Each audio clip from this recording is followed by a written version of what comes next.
সাইয়েদনা আবু সুফিয়ান রাদিয়াল্লাহু তাআলা আনহু ছিলেন খুব কৃপণ মানুষ, বিষ্ণু ঈসা ইসলামের শ্বশুর। সেই বুখারীতে এসেছে, ওনার স্ত্রী এসে আল্লাহ রাসূল সাল্লাল্লাহু আলাইহি ওয়াসাল্লামের কাছে বলেন, ইয়া রাসূলুল্লাহ, ইন্না আবা সুফিয়ান রাজুলুন শাহীহ। হে আল্লাহর রাসূল, আবু সুফিয়ান খুব কৃপণ মানুষ, আমার আর আমার সন্তানদের খরচের জন্য যে টাকা পয়সা লাগে আমার স্বামী দেয় না।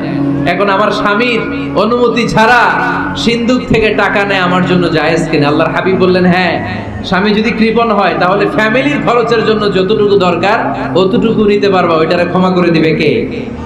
আমাদের অনেকের মধ্যে অনেক কৃপণ লোক আছে না নাই? এখানে নাই, মাশাআল্লাহ। এই কৃপণ লোক যদি থাকে, আপনার অনুমতি ছাড়াও ভাবি আপনার পকেট থেকে টাকা নিতে পারে। আজকে সব গোমর ফাঁস করে দিলাম। কৃপণ যারা, তাদের পারমিশন ছাড়া পকেট থেকে, আলমারি থেকে টাকা নিয়ে যতটুকু দরকার ফ্যামিলির ততটুকু খরচ করা যাবে, অতিরিক্ত খরচ করা যাবে